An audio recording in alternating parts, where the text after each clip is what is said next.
Salut tout le monde, moi c'est Manon. Je viens d'une petite ville dans le Pas-de-Calais qui s'appelle Arras. Et aujourd'hui, comme on est le 17 janvier, je voulais qu'on fasse un focus sur l'anniversaire de la loi sur l'avortement de Madame Simone Veil. Et ouais, parce qu'avant 75, on pratiquait l'avortement par homéopathie. C'était tellement long que les gamins finissaient à la DAS avant la fin du traitement. Donc heureusement que cette fameuse loi a rendu légale l'acupuncture vaginale. Petite question les filles, est-ce que vous savez à quoi sert un test de grossesse ? Non, mais je sais très bien que ça sert à savoir si on est enceinte Bluetooth ou enceinte Nitouche. Mais nous, on voit toujours plus loin. Un test de grossesse positif, c'est surtout un laissez-passer à la caisse de chez Primark, un Ausweis pour manger de l'Agendas, ou encore une tenue de camouflage pour ton aérophagie et tes ballonnements chroniques. Alors, attention quand même, si le test de grossesse vire au bleu, ça ne veut pas forcément dire que votre enfant tournera dans Avatar 2. Non, ça signifie simplement que le résultat est positif. Après, tout dépend de ce qu'on entend par positif, on est d'accord. Bien évidemment, votre honnêteté légendaire vous pousse à l'annoncer à votre fidèle compagnon, et en disant ça, je ne parle pas de Kiwi, votre labrador chocolat, mais plutôt de votre chair et tendre, et ça, c'est pas une mince affaire.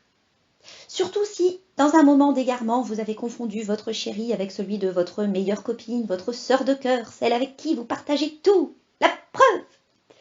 Donc, si le flageolet n'est pas de votre mec officiel, oups, eh bien, forcez-vous un peu et faites l'amour avec votre conjoint quelques semaines en amont. Oui, parce qu'en aval, il y en a qui ont essayé et c'est hashtag terrain glissant. Et puis, le pauvre chéri n'est peut-être pas très fut-fut, et même si ça semble avoir marché dans les années bibliques, aujourd'hui, ça aurait plutôt tendance à créer un léger froid. N'empêche que, et là j'ouvre une parenthèse, ils étaient quand même naïfs les mecs en un an avant JC. Ah, attends, comment elle l'a mitonné son mec, Marie, sérieux ? Joseph, mon Joseph Hounet, je voudrais un enfant. Lui, tu peux faire une croix dessus. 15 jours plus tard, Sacristie, Sainte Marie de la Mer se pointe avec un polichinelle dans le tiroir. Donc l'histoire a beau être un éternel recommencement, je suis pas sûre qu'en 2021, la Marie ne se serait pas ramassé un coup de tropézienne sur le coin de l'auréole. Bref, parenthèse fermée, pour nous, les femmes trop impures pour recevoir l'Esprit Saint dans nos corsages, il va falloir trouver les bons mots pour annoncer à Ryan Gosling qu'il va devoir passer le permis poussette. Et attention, parce que dans certaines situations, le mâle a besoin qu'on le ménage, même si on est d'accord que le ménage, c'est vous qui le faites.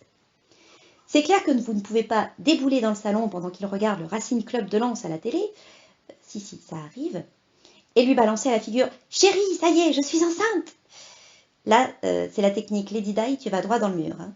Le pauvre chéri pourrait en renverser ses bières. Alors non, déjà que vous allez devoir changer de voiture, si en plus vous devez changer la moquette. Autre cas de figure, le RCL est en défense. Si, ça arrive souvent aussi. Vous attaquez. Mon amour, nous allons avoir un bébé. Et là, il se lève, rempli d'émotion, les yeux bordés de larmes et se met à hurler à qui veut l'entendre. C'est génial! Et là, au moment où vous sentez pousser des ailes, vous venez juste de comprendre que son équipe vient de marquer un but avec la main. Eh oui, c'est déjà arrivé dans un passé fort lointain. Mais ne lui en voulez pas, parce que vous venez de commettre une grosse erreur, tant sur le plan tactique que sur le plan technique. En cas de foot à la télé, les filles, la règle d'or est de toujours attendre la mi-temps. Eh ouais. Là, en gros, vous êtes sûr qu'il va vous écouter pendant 15 minutes. À condition, bien sûr, de parler d'une voix forte et claire derrière la porte des toilettes où il se sera précipité pour éliminer ses bières. La mi-temps arrive enfin, vous revenez à la charge. Et c'est à ce moment-là que vous verrez si conjoint n'est pas un mot composé. Après ça, si vous constatez horrifié que votre compagnon a le cul, mais surtout le cerveau d'un footballeur de D2 remplaçant, eh ben foutez le camp en remerciant le ciel d'avoir eu l'idée de ce test de grossesse bidon et abandonnez sans regret ce bel homo erectus qui, passé une certaine ère, se transforme rapidement en homo sapiens. Moralité, quand une fille solaire comme vous êtes tombe sur un mec con comme la lune, ben la meilleure solution les filles, c'est l'éclipse. Donc merci Simone d'avoir fait passer l'IVG sous VGE. Allez, j'y vais.